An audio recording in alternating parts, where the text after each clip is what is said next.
would like to. Okay, I wasn't sure if we were good or not. Are we? Is Wait, everyone happy?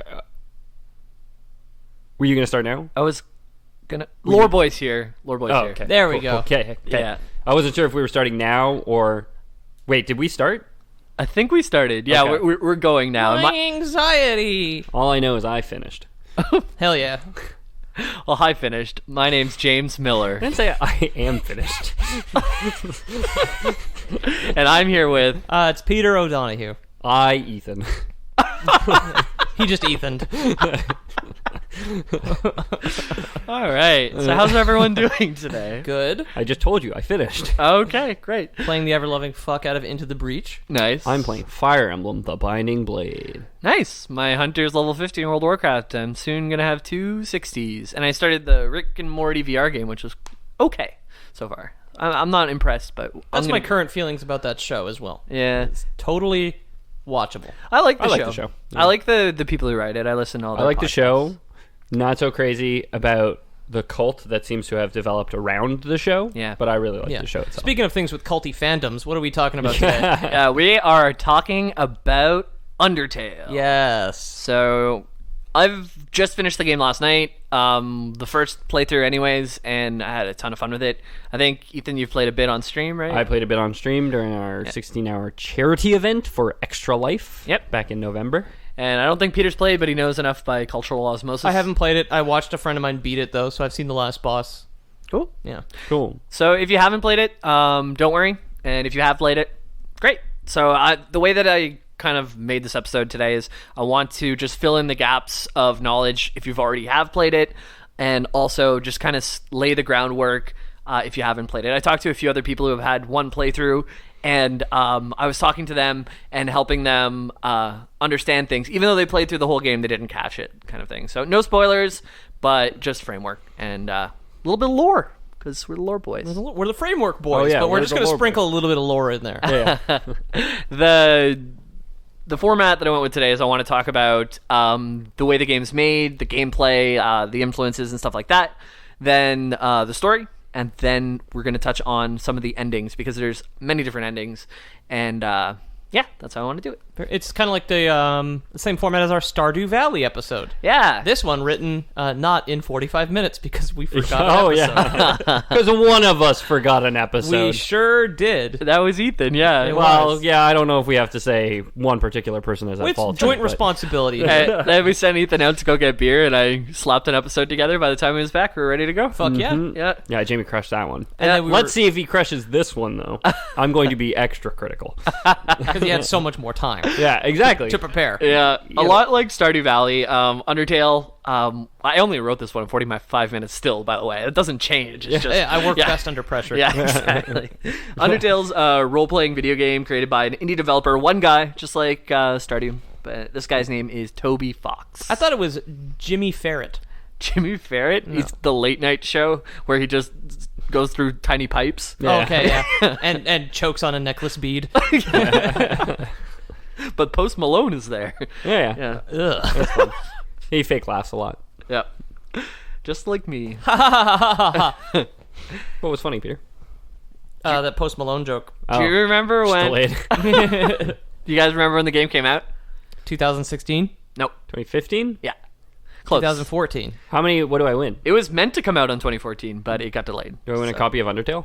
Wow, You have one one. guy development team can't get your game out on time. Yeah, come on. Exactly. Sad. Yeah. Yeah, it came out on Steam on 2015, and then it came out on most consoles in 2017, and then, like most games that are out these days, it came out on Switch a little later. Yeah, they had to 2018. reduce the graphical quality for the Switch. For the Oh my Switch. god, it looks like a SNES game already. Yeah, it looks like Earthbound. I kinda. do have to say Yes. that they even though like they ported it to Switch, it wasn't just like a one-to-one game. Like they did fun things, like in the middle of a battle, it popped up that you had to use the on-screen touch keyboard at one point. Oh, cool. And they shouted, Okay. like the player said it, like the boss said it. He's like, "How are you going to deal with the touch like?" Yeah, my touchscreen keyboard Exactly, for the yeah. Nintendo Switch. The game is very registered copyright symbol. Yeah, the game is very self-aware, and I like that about Yeah, it. it very much is. Yeah. It's a game that seeks to be a video game, if you will. Yeah. So it was meant to be only 2 hours long. It ended up For me, my playthrough was 6 hours long. But Wow, what a noob. Am I right, listeners? I could see how you would rush through it, but I'd like to talk to every single NPC because they all had something funny to say. There's like Are you playing on Switch or on PC? on Switch. Okay. On Switch. So the game is fast. Your reading comprehension is slow, though, is what That's you're right. saying. Yeah. Okay. Yeah. The dog in this town In this sound it out. I think if you walked, like if you tried to like speedrun the game, I'm sure it's out there. If you just like walked the intended path of the game, it would probably take about 2 hours. If you didn't stop to talk about anything, if you didn't examine your inventory, if you didn't do anything like Although that. speedrunners Okay. very rarely just walk the intended path of the game. Yeah, exactly. The Outer Worlds can be beaten in 12 minutes. So It's so crazy. I think they've got it down to like just over 10 now. Yeah. God. Super Mario Odyssey is under an hour now. Yeah, Sekiro I know is like 22 minutes. Doom 2016 is just bonkers the way that they like fly all over the map. And Yeah, because you have to stuff. jam yourself through the ceiling and then you can just walk through an entire level. yeah. God, it's pretty much. crazy. Same thing with Prey. Yeah, I think if I could be really good at speedrunning one game, I'd want to be good at speedrunning Super Metroid. That looks like such a fun game to speedrun. Yeah. Anyways, check That's out Summoning Salt for all that stuff. Yeah. We love him. But And our speedrunning episode. yeah. For me, Metroid would be way too competitive. I'd like to speedrun a game that nobody else has ever or will ever play. Just do super hot VR like I did. I got in top 30 in like There you go. 3 attempts. That was fucking wild. And then you were like, I'm totally going to become a speedrunner, guys, and we never heard from him again. Oh, yeah. I got like one record that I didn't even submit. And then I was like, Well, that's just lost good interest. Yeah, that's it. I guess I'm best in the world now. Might as well pack it up. I'm the only person that's ever gotten top 30 before, so... I don't need to defend this title. That's it.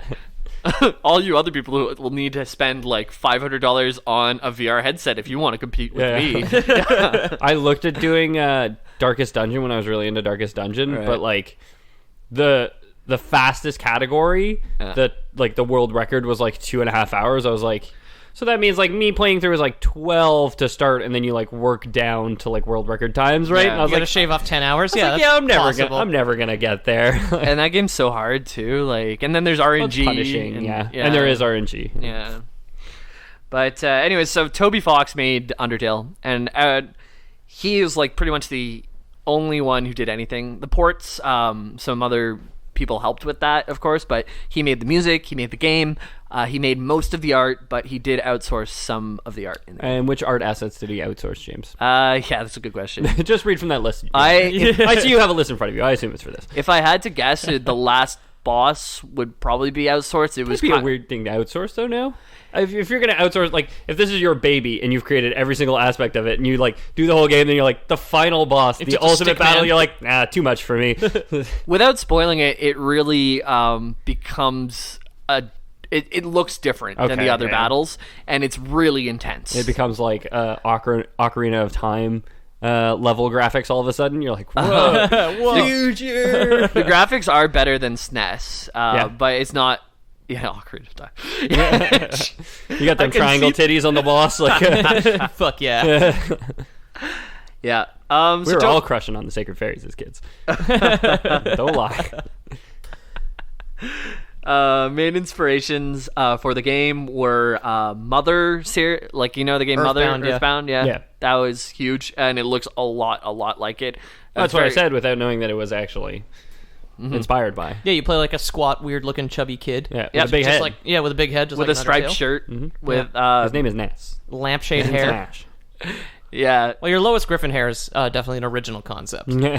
Another game that it drew inspiration off is Mario and Luigi role-playing games. So Super Mario Superstar RPG, Saga. Superstar Saga, Paper Mario.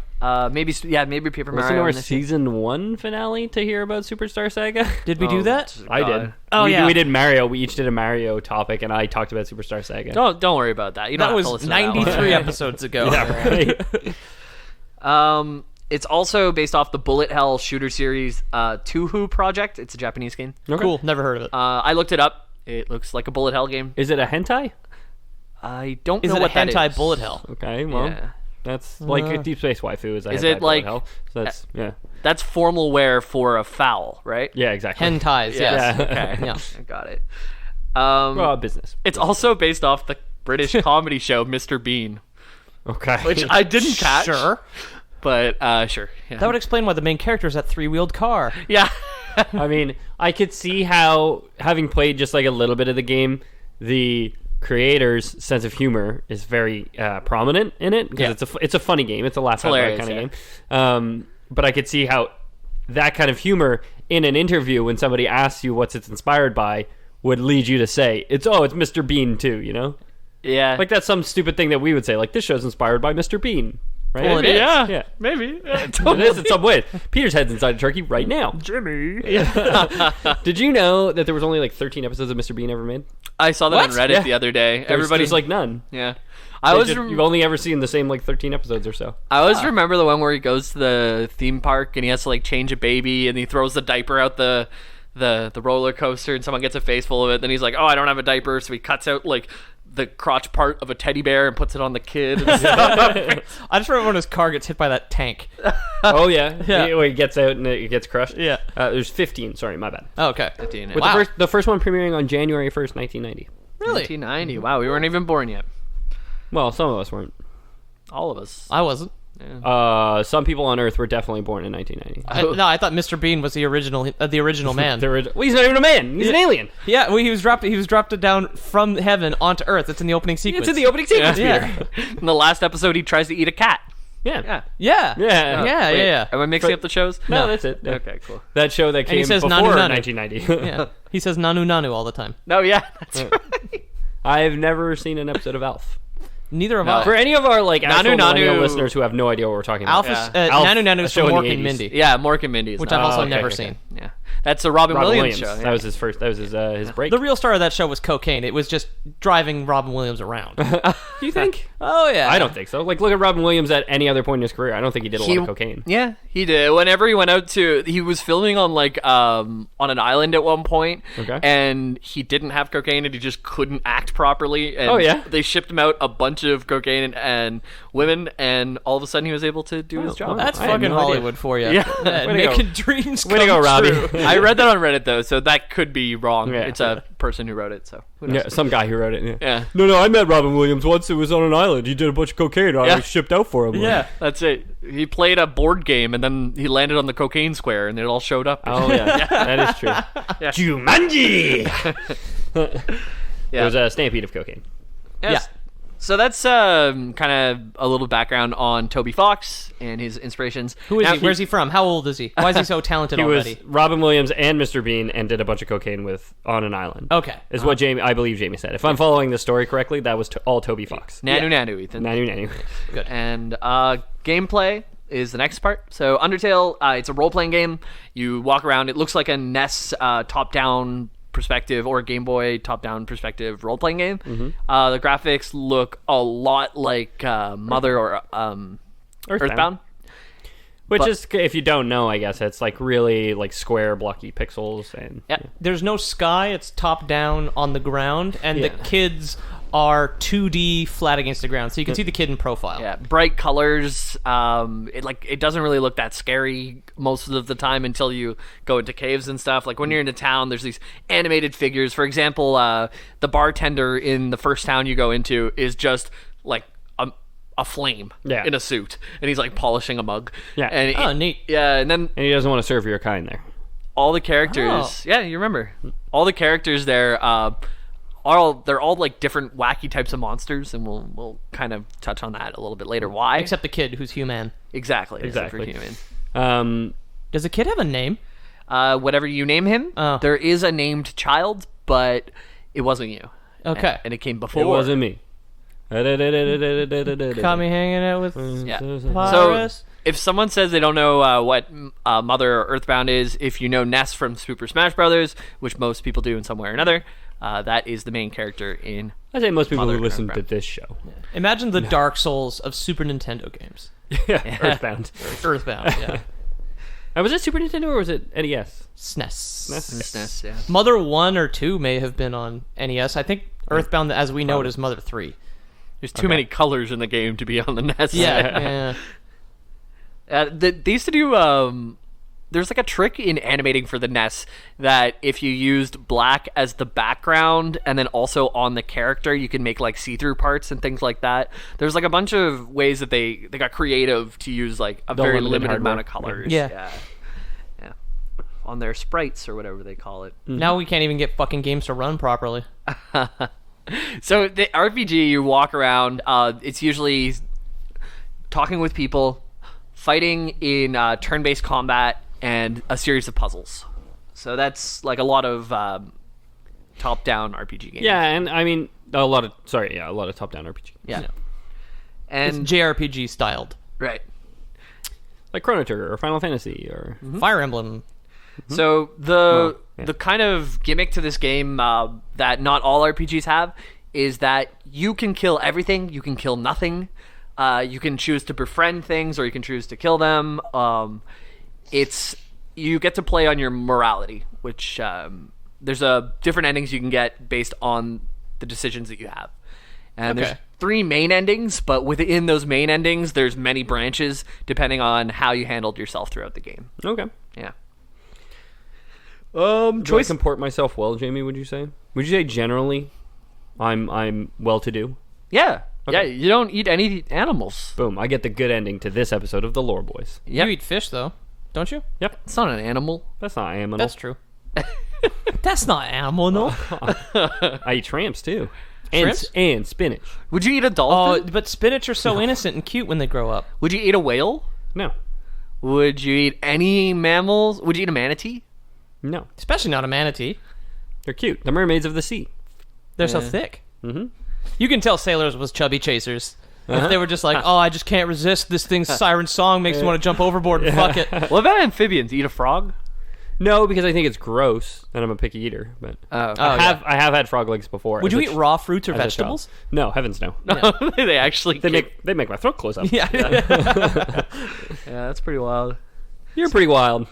Yeah, no. Wild boy. I don't think my dietary habits are wild. Okay. No, I'm well-to-do, and I comport myself properly. It's just scary, dude. If you're stuck out in the real world, like the wilderness. the wilderness, the ire worldliness, and then there's berries. You'd have to make a fire. You gotta boil your berries. I do boil my berries. Yeah. Yeah. and my Pop-Tarts. It's a raspberry Pop-Tart. I gotta boil it. Yeah. It's gonna make me sick otherwise. Can't eat his Pop-Tarts raw. Just enough water that it turns to sludge, right? Yeah. Listen to the Lore Boys Pac-Man episode. Yeah. It's one of our most popular episodes, actually. We did an episode on Pac-Man. I don't even remember anything from it. Yeah. Other than our Pop-Tarts ravioli. Yeah. Yeah. So Undertale's combat system, it's like a turn-based combat system where you have to your enemy hits you or tries to hit you, and then you hit your enemy. The way that you attack is there is a bar that goes all the way across and basically a target right in the middle. And you have a vertical line that slides across depending on what weapon you have. Like if you're playing a golf game and like your shot bar, it like goes you have to up adjust and your swing. You Okay. press A at the top and it does max damage. So it swings across and you try and get it right in the middle. Depending on your weapon, there's different mechanics for that. There was... Like, the first thing you get is just a single bar, and it slides across, and you try and stop it in the middle. Then you get, like, these dance shoes, and it comes across, like, 4 of them come across, and they come out at different rhythms. Sometimes there's 2 close together, so you have to go tack, tack, tack, tack, or sometimes you have to go tack, tack, tack, tack. So it hits you with what other combinations could there be? tack, tack, tack, tack. Oh, that was a long pause. that was Tack, a good one. tack, tack, tack.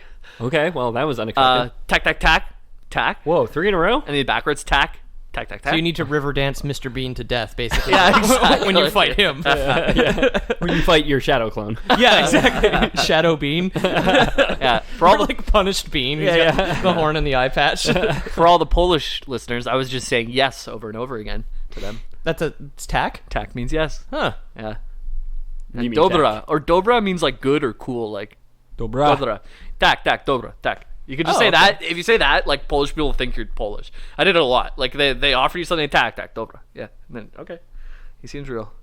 But anyways. You were making a face like you didn't want the thing that they were offering you. Yeah. Well, no, they're very aloof. You say Okay, like, yeah, thank you. Yeah, get out of here. Like, yeah, okay. Oh yeah, it's like, But thank you, Garcon. You may go now. Yeah. You've brought my bag of McDonald's over. I mostly went to restaurants and ate by myself, so that's how that went. Oh, okay, yeah. fair. So Undertale's combat system, like I said, it has the way that you attack. Oh, now I'm just hearing it everywhere. Oh yes. Yeah. Is like you're trying to land it in the middle there, depending on your weapon. There's different mechanics, or different ways to just hit that middle.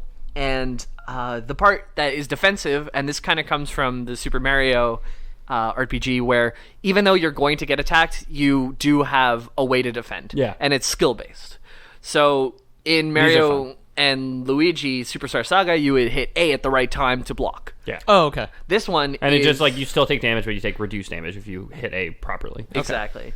And in this game, your character is given something called your level is love, and you're represented as a heart when you're being defensive. And the heart is in a square, and You put a heart in a box. It's okay? a heart in a box, and it's bullet hell. So if It's a heart someone in a has a trident, maybe a trident's going to come down through your box, and you have to navigate your little heart so you don't Oh, I've get seen hit. that. You Yeah, use- you fly you your use little the- Grinch heart around Yeah, to exactly. avoid getting your feelings You hurt. use the arrow Yeah. keys to move your heart out of the way of danger. Exactly. Okay, cool. So that combines an RPG turn-based combat with a bullet hell game, which is I thought was really, really fun because Tac. Dobra. Yeah, tac tac dobra. it felt like you could that you were completely in control the whole time. It was it's super engaging. So like the big criticism with I love turn-based RPGs. Like I've beaten Final Fantasy 1 through 10, and then when they stopped doing so much turn-based stuff, I stopped playing Final Fantasy games. I love them, and I like the slow pacing, and I like that I can look away from my screen or whatever. Yeah. And you can still do that in Undertale, where like if it's your turn to attack, you can just like leave your cursor sitting there, Yeah.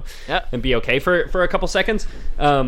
But the defense mechanism is like so active and engaged. It's like these little bursts of like having to do stuff, and then otherwise it's just timing tax, like Jamie said. Yeah. I know that Earthbound had like an active heal system. Is that you won't take full damage if you heal while your health is ticking down. Oh, yeah. So it's again very similar to that, where your defense is very much more in your control than it would be in a traditional turn-based. Yeah, exactly. thing, right? In a Final Fantasy 5 or whatever, Yeah, which is exactly. like I attack, you attack, I attack, you Or attack, I attack, XCOM, you where you attack, just I get to attack, get you lucky, or like be lucky in full cover and not be instantly Yeah, killed. that's it. Yeah. And end up with like an enemy, a sectoid that has like a 5% chance to hit you and a 1% crit chance, and they somehow like crit you from across the map. And you're like, well, I guess my guy's dead now. Yeah, that's exactly. fun. Thank That's you, life. XCOM. Once you start to feel like you're getting used to this bullet hell thing too, where you're just a red heart moving around, they start to throw in different ways to do this. So, for example, there's a laser defense system, and there's blue and orange lasers. And when an orange laser comes at you, you have to move through it, and you won't take damage.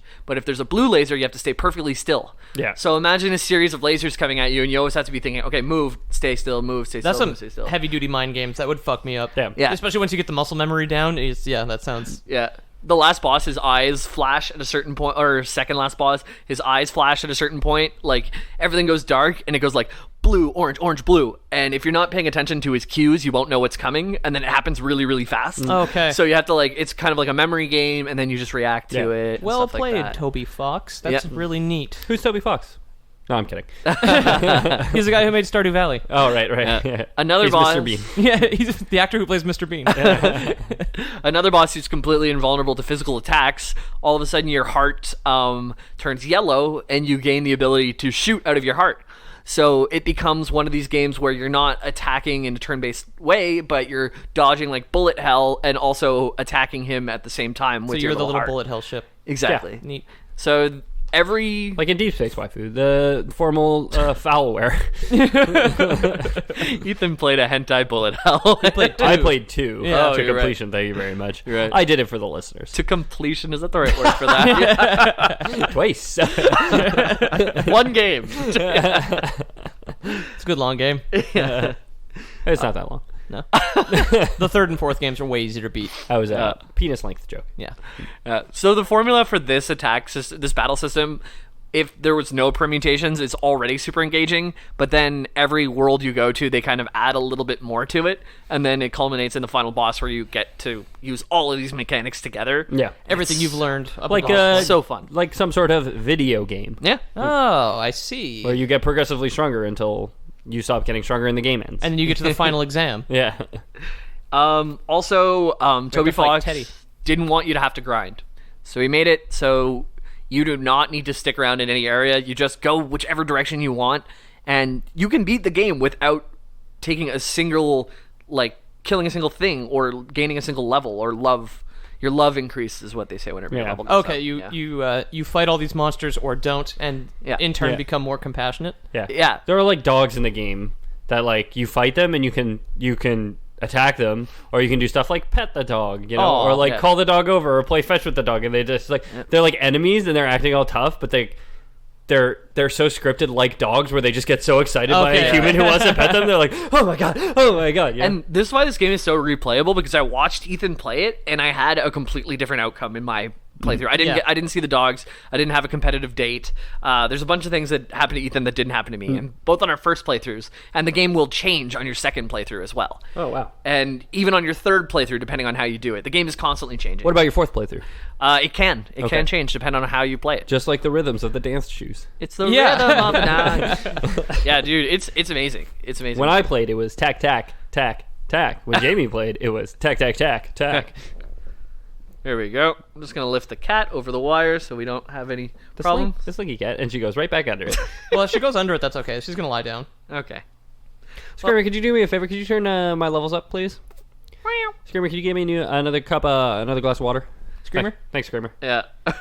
So, no grinding needed. That's just fun to me. Like, like in Final Fantasy, oh man, I can't beat this level 99 boss until I just stay in this one area and kill things for 3 hours or whatever. In the older ones, it's like you're level 28 and you just have to grind for like 19 hours. Yeah. So, like I said, I've played a lot of the Final Fantasies, and they're like, they can be bad for that. My problem with the Final Fantasy ones is the overworld random encounters that you run into, where it's like you have to run from point A to point B to like do something, and you just like I have much less of a problem with like being forced to go grind as opposed to I end up at spots where like I'm just grinding because I keep running into fucking random encounters when I'm looking for one specific thing. Like I'm trying to catch a fucking chocobo so I can get past the snake, and I just keep running into encounters, and it's just like which isn't a thing. Like every encounter in Undertale, at least as far as I got, was an intentional encounter. There was no random encounters. There are random encounters later, but they're few and far between, and honestly, I didn't fight the same enemies many times, so it was always kind of fun. What does leveling up even do? Increase your love? It increased leveling up is increasing your love. If you don't attack anything your whole game, your love doesn't go up. I think it increases your probably your defense, your attack, your health, your RPG. But if you stuff. slaughter things indiscriminately, your love goes up. Yes. A weird statement, Toby Fox. Yeah, it's actually very much baked into the game, and when you finish the game the first time, they explain why it's that way. Okay. And I'm not going to ruin it for the people who want to play the game. Okay, but why is it that way, Jimmy? I will give you more background on the game, though, so don't worry, I won't leave you hanging. So, like you said, where you're trying to go back and forth, and you're running into random encounters, and you're trying to go get one thing to bring back to another thing, which is kind of annoying. He didn't want to put fetch quests in the game at all. He didn't like backtracking. Yeah. He just wants you to be able to explore. Okay. So, which I think is awesome. Even though I play a ton of World of Warcraft, which is just... For a guy who said, like, I love that I don't have to grind or backtrack at all. Yeah. Like, Your second character's level 50 now in WoW class. Yeah.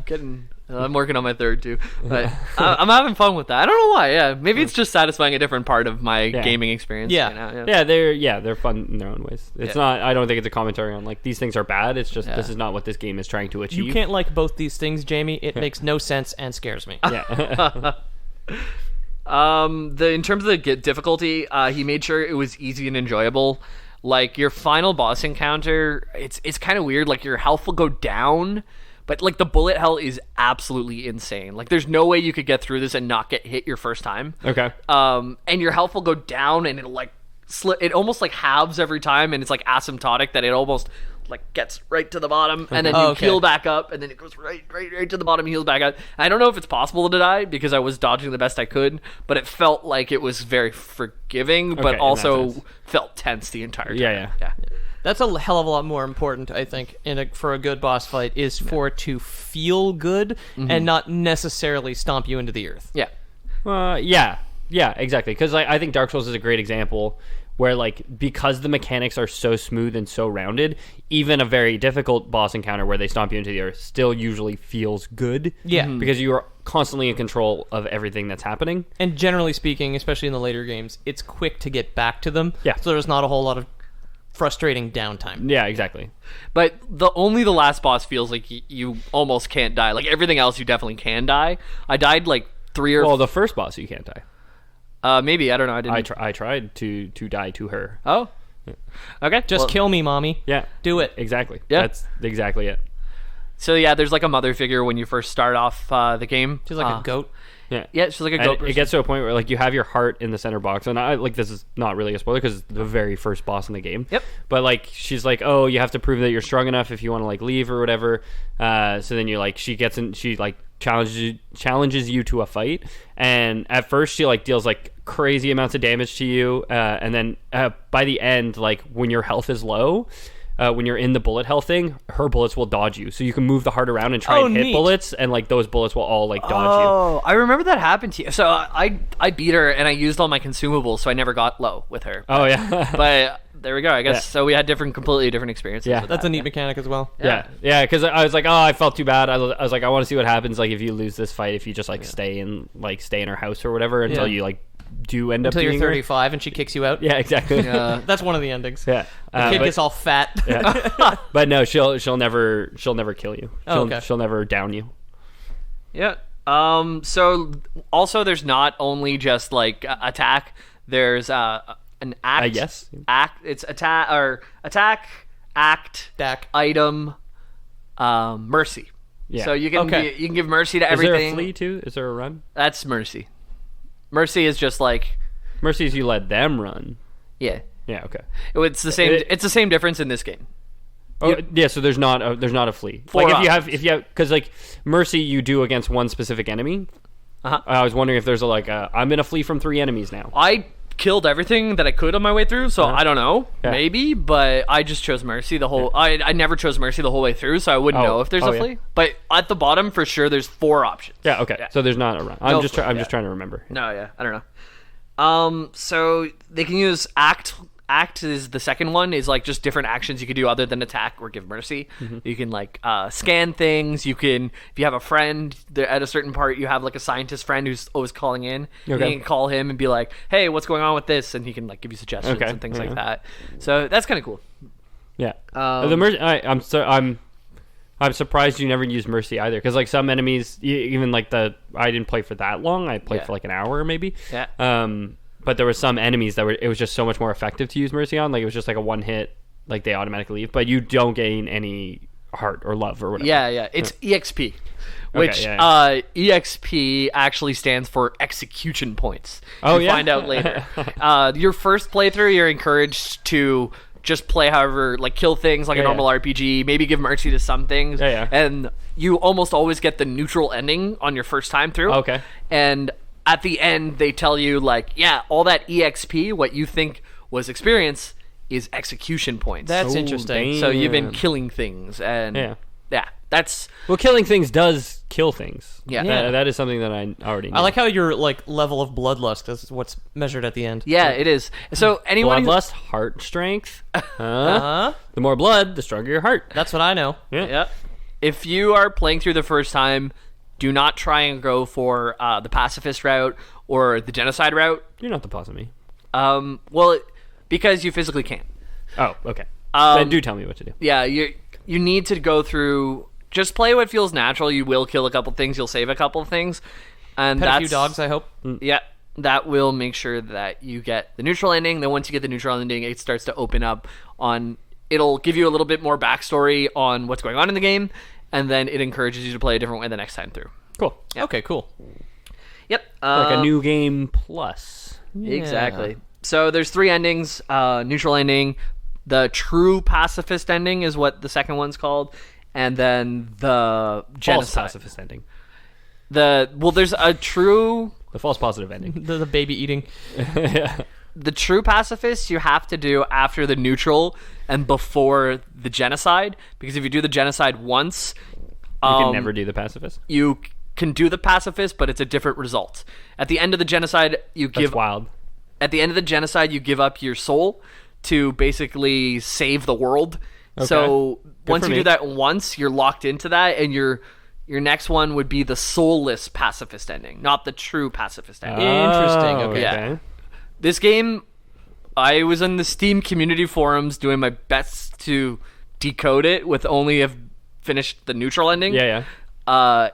There's a lot there. There's a Yeah. lot there. I'm going to set up what you need to know to get into it, and then you can dive in and try and finish it as many ways You as can cap off your evening with a nice genocide ending if you want. Yeah. But not before the true pacifist ending. No, exactly. No dessert before dinner, young man. I would give up my soul just for another portion of this lovely devil's food cake. Mom, can I have my genocide yet? Not until you finish your piece. Not until you finish your pacifist run, honey. Yeah, P stands for pacifist. I was thinking peace, peas. Peace. Oh, P's, okay. But we yeah. got there. Yeah, there we go. We all have jokes, huh? We're all at this expensive restaurant, trying not to kill everyone in the room. Especially not Mr. Bean. It is awful nice that this fancy restaurant in our hometown always lets us record. Yes. And like tells all its other patrons to keep the fuck down. Yeah. Give everybody plastic forks and knives so Yeah. they don't like make any noise on the table. Yeah. They have to drink their soup through a spoon, through a straw. spoon. Yeah, a spoon straw. Yeah. Wow, that would be so weird using a spoon on soup, Jamie. I drilled a hole in my spoon so I could drink my soup through it. You have to put it up against your lip and then like put your face in the bowl. Pretty much, yeah. At McDonald's, the McFlurry spoons are kind of like that. They got a hole right down the middle. That's so they can clip Oh. into the mixer. Oh, you're right. Yeah. I worked there. I should know that. I think So it's for aerodynamics, but now we know Toby Fox made it. He made pretty much everything. The music, which is great. except for a couple art assets. Which art assets didn't he make, James? Probably the last boss, but I'm not sure. Okay, good. Okay. Then now we also know the inspirations. We've got the Mother series, Super Mario, the Tahoe Project, Alf. and Mr. Bean, or Alf, or Mork and Mindy, or Robin Williams, or whatever. exactly. Cocaine Island. Yeah. That was the original title for Undertale. But they wouldn't let him port it to Switch. Yeah. So now we know there's also your choices matter. It's measuring your morality. You have to play through the neutral ending first, but then the game opens up. You get more story on once you do the pacifist ending. You get more action once you do the genocide ending. It's really cool. And we know it's a bullet hell RPG. So let's talk about the story. What the heck's going on? Does he have a lore master? Is that one of the things he didn't do himself? a lore map? No, he did this. He did all the lore. He did all the lore, and lore and story for sure. Yeah, yeah, it's that's the easy part of a video game. I think so. The world building? yeah, Absolutely. and the story. I mean, come on, just get a girl with big knockers in there. You don't even have to write a story. Put her up in a tower and then go get her. The gamers will be looking at her. You know what I mean? Yeah, buddy. it's like my last episode, Gex, in the third one. There's put a girl with big knockers in it. Yeah, Yeah. a real live action girl with big knockers in it. yeah, That this lizard could save. yeah, yeah. and then fuck, presumably. Yeah, well, they finished in a Allegedly. hotel room. Yeah, Would she lay an egg? Would he just slither up inside her? Maybe. All questions that need answers. Listen to our Gex episode to find out. Maybe we talked about it. Yeah. The tantric lizard sex. yikes. I was lost. I was lost in a haze of opium for that episode. So. Yeah, that's true. Yeah, so Undertale starts off by telling us the story of the monsters' war against the humans. So this is the big thing is That's why that fire guy's racist against you, presumably. That's why a lot of the monsters are racist against you, presumably. it's monsters versus humans. They used to live in the same world all together. But one day, the humans sought to drive out the monsters from the world. And As you do. Yep. The monsters fought back, but they lost. Oh, okay. Yeah. So they were forced to go to the underground. Undertale is what it's called. Oh, that makes sense, yeah. yeah. But you're like a human kid who is trying to escape your war crimes, so you've gone to Argentina. Yeah, Yeah. you accidentally fall into the underworld, basically. It's more like That's how it starts. you're a child who's trying to escape your war crimes by going to Israel. Oh, okay. Like you're going where. Wow. Now I don't. I just realized that my metaphor makes the Jews the monsters. I think your metaphor makes the Jews the monsters. Actually, Peter. No, you So- escaped to a bunch of Nazis escaped Argentina. Yeah, but if you're saying the humans are the Nazis, then the persecuted are the monsters. I'd like to put a great barrier between me and this conversation. And reef. there was a great barrier put between the monsters and the humans. The humans being above in the overworld, and the monsters being below in the In the underworld. Undertale. And Yes. the Undertale, yeah. So CALLE. Something a you need to story. know about this game is that the souls are a big part of this. There's monster souls, there's human souls, and they have different properties. Human soul is stronger than a monster soul. Yes. Okay. But a monster can take a human soul unto itself and become much, much stronger. Is that why they were harvesting monsters? No. That would be why monsters would have been harvesting humans. Okay. Yeah, because the human souls are the strong ones. The monster souls are less strong. Yeah. Okay. But a monster plus a human soul, even stronger. But only monsters can add human souls onto theirs. Right, yeah, so they need to get juiced off of human souls. Exactly, yeah. And they mainline us. To pass through the barrier, a monster would need to get 7 human souls absorbed into itself. Every human soul that it takes in, it becomes stronger and stronger and stronger. And the last boss you fight basically has 6 souls, and you would be the 7th. And it is pretty much the strongest it could be without raising. Once you get 7, you can go through the barrier and just wreak havoc on humanity. What was his name again? I've seen that boss fight. King of Monsters. There's a couple different ones. I don't want to say the actual last one because it would spoil. I know who things. the last one is, but the second to last boss is the big No spoilers. dinosaur guy. Yeah, he's. I'll get to it. Yeah, okay. I'll get to him. But Peter, why are you trying to jump ahead? I didn't know. We just started talking about the story, and you're like, how does it end, though? That's why I don't take you to the cinema. I'm always talking out loud. Yeah, that's it. You're ruining the porn plots for me. so Did I say cinema? I meant skinema. there's a great barrier. The great barrier. The way that a monster can get through is to absorb 7 human souls, or in tandem, like together, a monster and a human can like agree with consent, fuse their souls to go through. Okay. So a monster can't just like grab a guy and then go through and fuse, but if they were together to say like we're going back through the barrier, they could. If the monster gecko were to slither up the lady human's vagina willingly, then they could go through the barrier, is what you're saying. Your words, yeah. My words, but not wrong. Not always right, but I'm never wrong. So the way that our boy, who is the one boy who fell down, the only way he could get back up to his home is to fuse with one monster. I think the human can make the monster do it not consensually, but the monster needs consent to do it. Otherwise, because a monster needs 7 souls, but you only need 1. Right, but so you just need to find one that you need to steal. Yeah, Jamie basically. just flipped double birds when he said one. Yeah, I saw that. The ones where his middle fingers, and he just flipped me Pointing and Peter up off. towards the above tail. I only need one. It's my longest finger. I was trying to really show. Yeah. Emphasize. And you do have short fingers. Yeah. Except for his middle finger. Yeah, It's very freakishly long. I took all almost the- 5 times as long as your other fingers. I took all the top knuckles off my other fingers and just had it put onto my middle finger. added to your so I middle? have 5 nails on Yeah. that thing on top. Ew. Yeah. So you could be like one of those weird lemurs from Madagascar with Oh, like an the extra, eye-eye. an Yeah, eye yeah. with the extra long middle fingers. Yeah. To get termites out. Yeah. Mhm. You use it to stick them into trees. You ever see a guy with his middle finger stuck in a tree at the park? It's probably Jamie. It's probably Jamie. It's always me.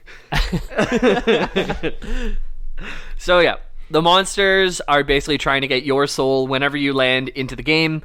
Basically, the big guy at the end, Asgore is his name. That's the one you're asking about, Pete. Yep. Has 6 souls. He wants a 7. He's ate a lot of kids. Yeah. Okay. And there's a reason for that. And They're well, tasty, and he needs power to cross the barrier.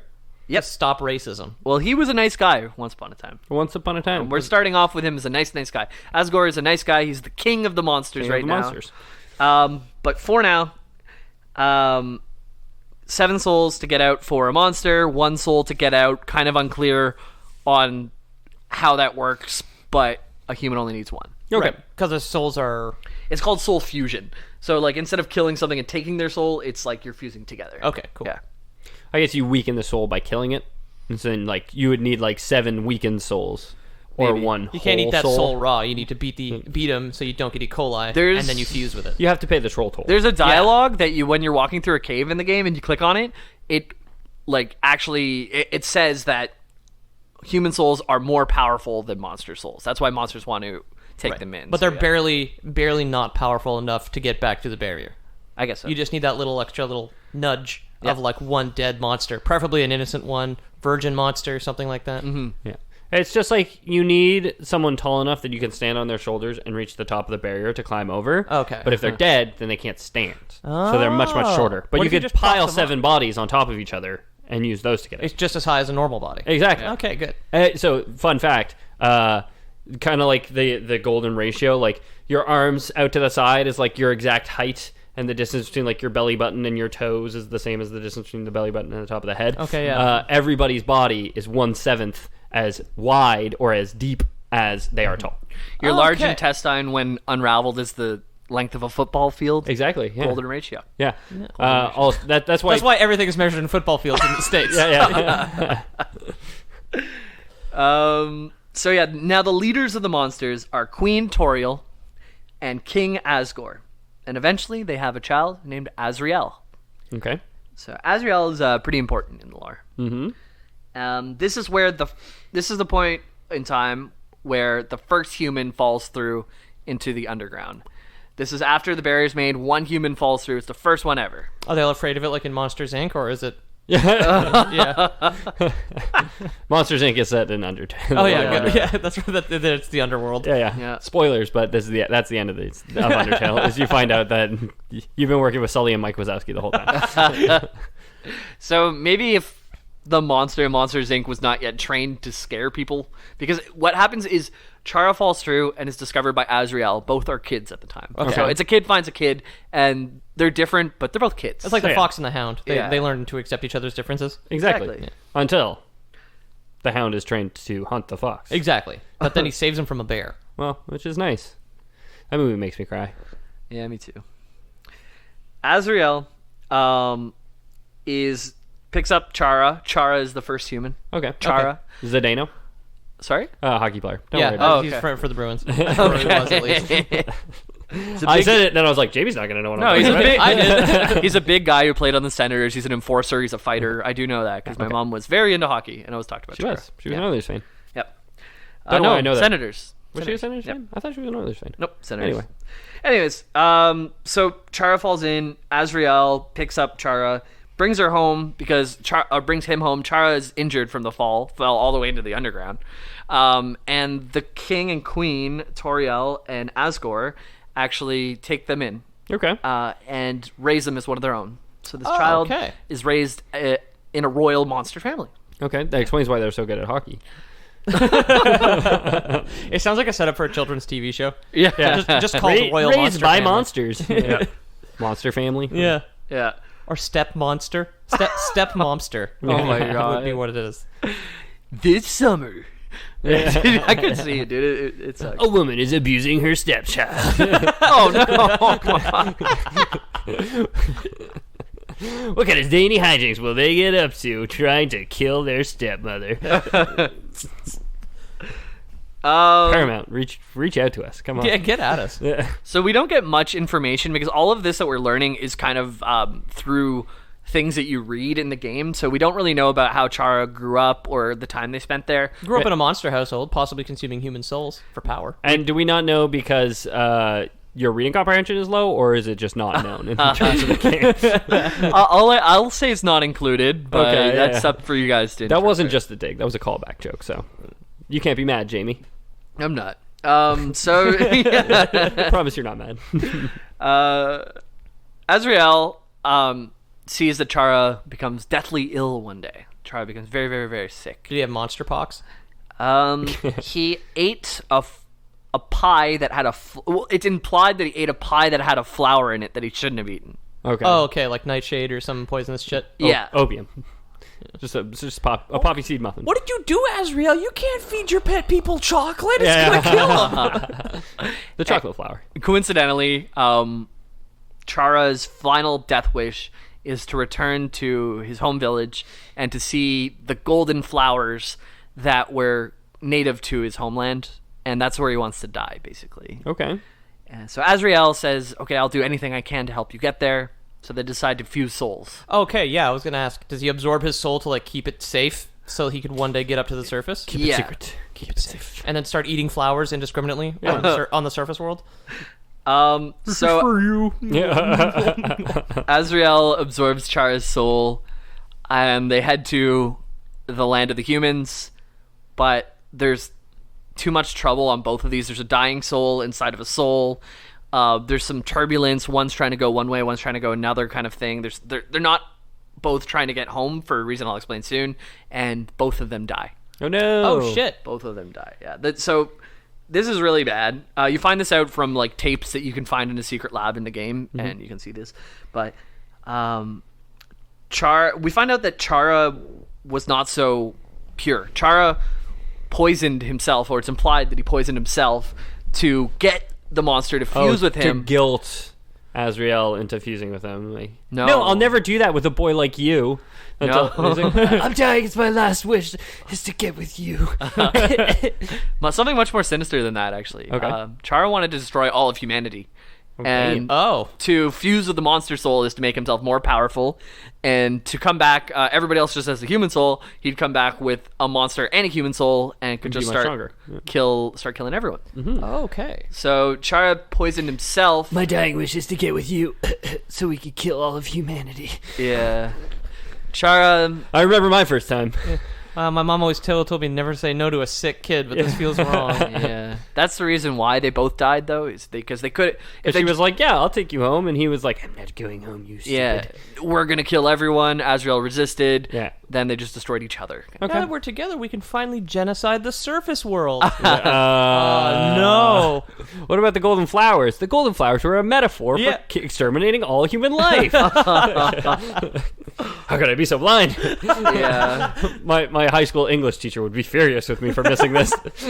So something that I'm not super clear on, but we'll kind of... I'll set this up so if you do play through the game, you can watch out for cues about this. There's a flower in the game that talks to you called Flowey the flower. Yeah, he's the first enemy. First enemy. You don't really kill him, but... No, he gets scared off by Toriel.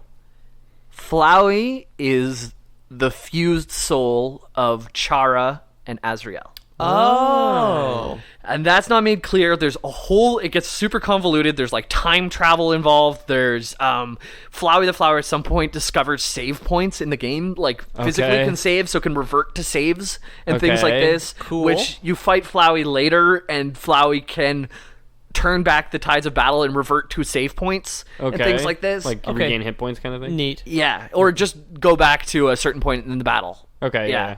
And he can set up like a fixed point in time to return to. So like if you had 2 bombs in your pocket and 50% health, then you take damage and use your bombs, you can go back to having 2 bombs in your pocket and 50% health. Okay, cool. Yeah, so that gets really convoluted. I think I need to play through the next 2 endings to understand more why that's going on, but I encourage you guys to do it because it seems really interesting. Okay. That I only mention that because it would not ruin my first playthrough. I would just be looking for, wait, why is that happening? I almost want to play through the neutral ending again so I can pick up on the small things. On those, yeah. So Azrael, when you first talk to him, in the very first... So you do talk to him at some point, and he does tell you about this. In one of Azrael? Yeah. Azrael's a girl, right? No, a boy. I thought it was a daughter. No, it's a boy. My bad. It's a boy. They're both boys. So in one of the endings, you talk to Azrael, and Azrael explains this to you, that they fused. And Okay. Turned into an evil flower. Yeah. I think... As you do. I think it's in the genocide ending. Once you kill everything, then the flower might split, and then you have to face Azrael for what it really is. I don't know, but... I don't know. It seems intense. Okay. Yeah. Read on and find out. Exactly. So, yeah, so they in theory, Chara fell into the underground, got adopted by the royal family, found a poisonous flower, then killed himself to merge with, almost killed himself to merge with Azrael. Azrael into merging. Yeah, and then to kill all humans, and then when they failed because Azrael resisted, they both died. And when you start the game, you're just after you're a certain amount of years passed after Azrael and Chara died. And because of this, the king, who used to be a cool guy, lost both of the sons that he raised. Yeah.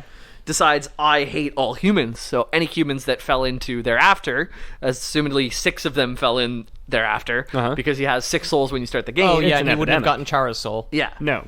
Yeah. He wouldn't have gotten Azrael got Chara's soul. Yeah. Got him. And then turned into a flower. Yeah. So as you do. Okay. The queen, as much as she was sad, she completely hated the man that the husband turned into, or the whatever he looks like, that dog-looking weird thing. He's got long ears, a big nose. He's not a person, but I don't know what he is. But whatever, he's a big monster, king of the monsters. Dogs aren't people. Nope. Dogs are monsters. So Queen Toriel packs up and leaves and goes to a place to basically intercept the humans and keep them safe. And Queen Toriel is the person that you first run into. Okay, so she's like underneath that one big hole that they can't just get patched up that keeps having humans fall in. Yeah, exactly. It's like a pothole from some city above. Yeah, kids just are that's fun. below Montreal. Yeah. But the hole is on the other side of the barrier. So she walks up to it and she's like, "Damn it, I can't fucking do anything about it." So that's basically all the story that I wanted to set up. You can play through it. There's 3 main bosses in the game that you'll see. There's the first guy, or actually I have them here. I'll say both. I'll say all of them. Why don't you go ahead and say them on air, James? Yeah. Out So them. there's Put 'em on one called blast. Papyrus. Okay, yeah. He's a skeleton. He's a skeleton. You can go on a date fight with him. He's the brother. Oh, that's where you had the date fight. Yeah. Okay. You fight Papyrus. He's the brother of who's the guy who just got added to Smash recently? Sans. Yeah, Sans. Sans. Yeah. Exactly. So he's the Sans. They're both types of fonts. Sans. Oh, yeah. And Papyrus, all his dialogue is in the Papyrus font. Oh, Yeah, in interesting. the game. Yeah. Is Sans in Sans? Presumably. Comic But I think Sans? all the text is in Sans. Oh, okay. Sans is. Or Sans don't is know- a type of font, right? Like it's sans serif, Comic Sans. Comic Sans. Yeah. Yeah. I It's don't like a know. modifier to font. I don't know how to interpret Sans yet on my first playthrough. He's more than he appears. Yeah. Yeah. He talks like Banjo-Kazooie, and that song just happens. You guys just recreated the atmosphere of the game perfectly. So, Oh, good. yeah. You don't even need to play it now. You got the whole thing. Yeah, you're good. Yeah. There's Papyrus, Undyne, Undyne, which is like it's a woman, Aragorn, Ranger of the Unadine. assumedly a woman who's in all armor suit and like a super scary Oh yeah. girl to fight. Yeah, she's the hottie of the game. Oh, okay. She's You don't really see her body. You just see yeah. a suit of armor. I She's see big- a powerful ass woman in a suit of armor, and I'm like, hell yeah. Okay. He's got a giantess thing. Remember, we've established this. Yeah. He just wants to be picked up and hugged. Zarya is the hottest character in Overwatch. Tweet me, tweet at me. So she's scary, but doesn't really say anything. It's just like a walking thing of armor that looks really, really powerful. Kind of just like clanks around. Yeah, throws spears. Where I stopped playing, I had just started to see her. Yeah. Okay. And then the next guy is Mettaton. He's He's a Pokemon. a robot that is obsessed with entertainment and TV ratings. Okay. And keeps putting you through like game show type things. Okay. But usually that are supposed to ultimately kill you, and he sets like crazy parameters so I'm on a cooking show and now you need to get this, and if you don't get it in 10 seconds you will die, and then he puts it on a platform and shoots it like 300 feet in the air. It's like Gordon Ramsay. Yeah, but the person who made the robot, Alphys, has a crush on you, and it keeps like trying to be like, do you want to watch a movie with me and stuff like that, and says like, I've been waiting for the person to fall in love with. There's cameras all over the game and she's been watching you. Okay.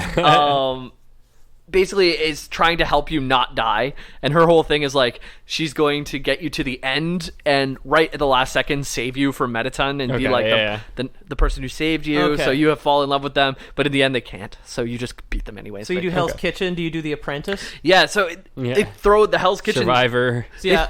They throw it 300 feet in the air and you can't get to it, but Alphys gives you a jetpack so you can go all the way up Jump and back you just to it. barely survive. Yeah. Just like real Hell's Kitchen. Yeah. Where Exactly. Gordon Ramsay shows up at a small town restaurant, threatens the owner with death, and then launches their food into the air. You're thinking of Hotel Rescue, I think. No, I'm thinking of that's Hotel Hell. Hotel Hell. Yeah, but there's also Hell's Kitchen is where they're in his kitchen. It's Kitchen Nightmares. Excuse Kitchen me, Nightmares. is the one I was thinking of. Yeah. Yep. Tune in next week for Gordon Ramsay lore. I fucking love Kitchen Nightmares. Yeah, they're easy to watch. That's really easy. Like all of the cooking channel. Yeah. It's really digestible content. That was a cooking joke. A cooking channel joke. I'm raising my eyebrows as I approve of his joke. Yeah. Yeah. Peter's great on the radio. As the sound of his eyebrows for anyone who didn't get that. Whoa! I kicked the table. So there's a few different endings. That's kind of the story. So we can talk about the 3 main endings of the game. The first main ending, like I said, I kind of alluded to this already. You have to do this one first before you do anything Neutral. else. And it's the neutral. Jimmy Neutral. Yeah. So at home, to make sure that you do this, I don't think you can fuck it up. Like, I think you have to go through the neutral. But to get the neutral ending, these are the parameters. What if you chose to slaughter everything that came into your path in your first playthrough? I would have to do it, wouldn't I? Well, yes. Yeah. Are you bloodlusted enough at this point? I would do a pacifist and then a genocide, just because I know from looking it up that that's the only way you could see all of the endings without losing your soul. Well, we established that the genocide is the palate cleanser. Yeah, exactly. It is the coffee at the end of the night. At the end of the meal.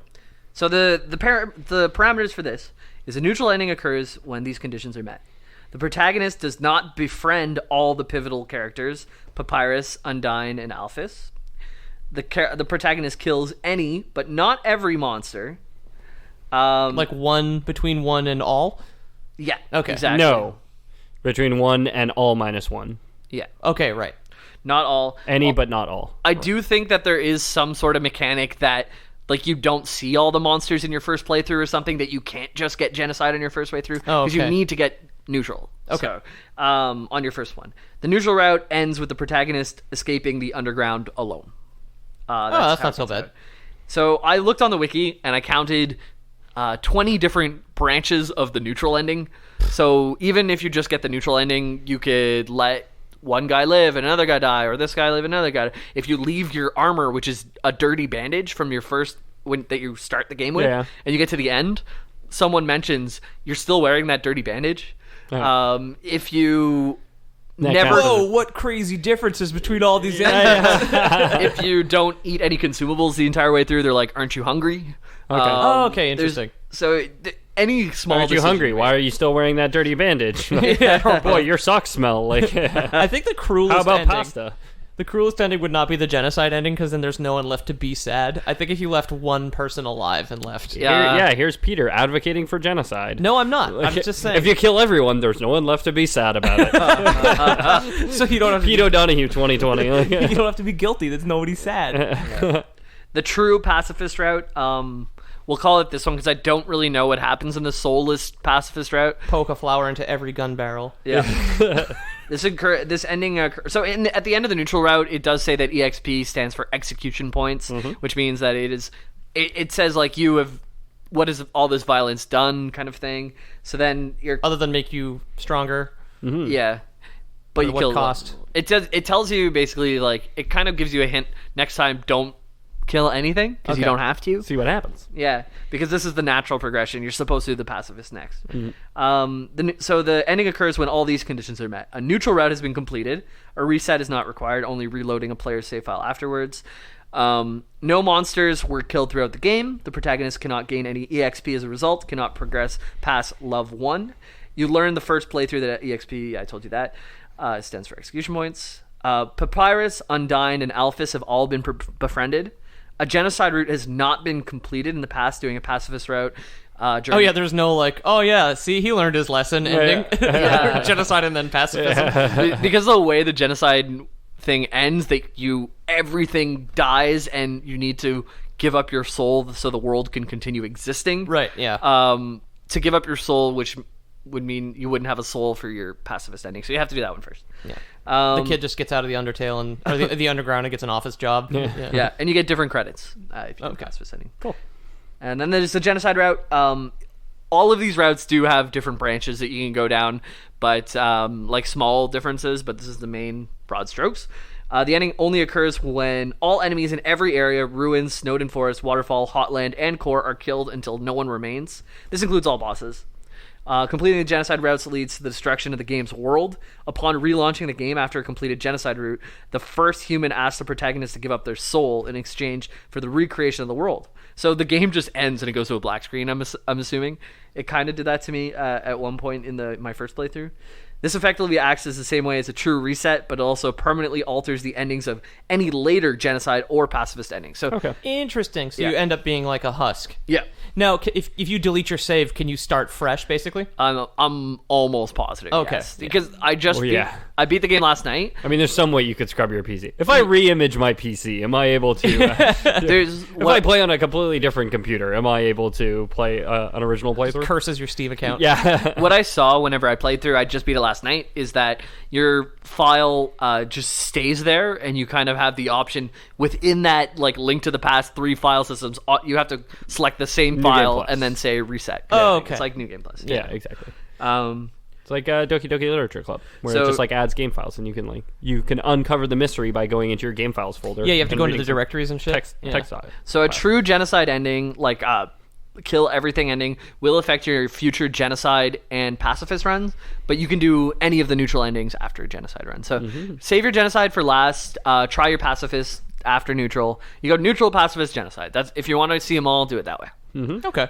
And yeah, that's Undertale. Super fun game. Well, that's a podcast episode about Undertale. What you just listened to wasn't Undertale itself. You did this last time too. Damn. I'm never funny. I wasn't funny last time, and I'm not that funny this time. No original stories. Yeah.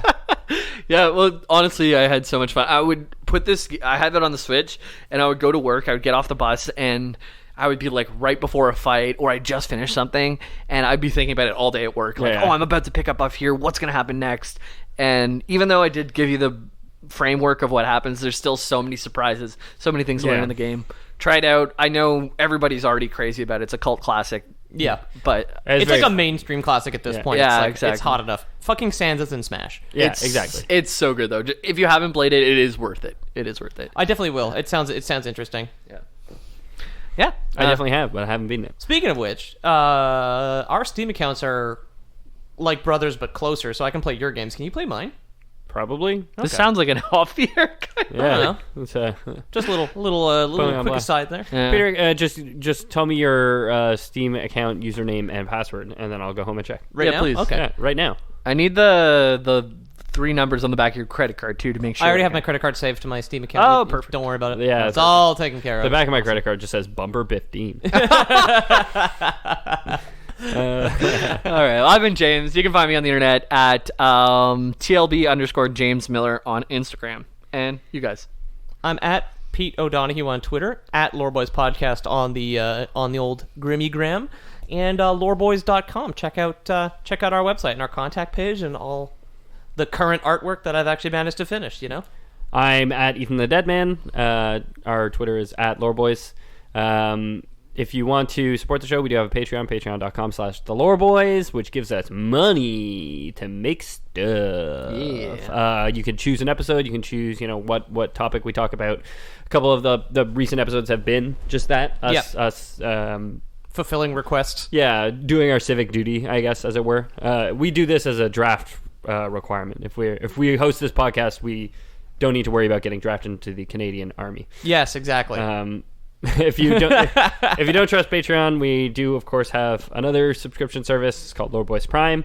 This month, Lore Boys Prime, you got to leave us an iTunes review. If you leave us an iTunes review, we are gonna send you a soul. We have so many monster souls because we just finished genociding over here, and we are like inundated with them. So we've got 7 souls apiece. We're ready to wipe out all of humanity next. But if you don't want that to happen, we can divide these souls up between all y'all. yeah, or if you don't want that to happen, you can take your own 7 souls, which we'll send you for leaving an iTunes review, and you can fight us. Come fight us. I'd recommend if you aren't going to get one of these souls, eat a flower pie soon, because Yeah. genocide means you won't feel bad, right? Exactly. Yeah. Yeah, no Yeah, guilt. dying means don't feel bad. No, yeah, As we that's, learned. Yeah. that is true. Well, there's no proof. According to Christianity, I'm going to feel really bad after I die. Probably forever. Probably forever. Yikes. Yikes. And that constitutes a Lore, Lore Boys. Boys. Yikes. Ouch. What's the overhead on this Undertale episode?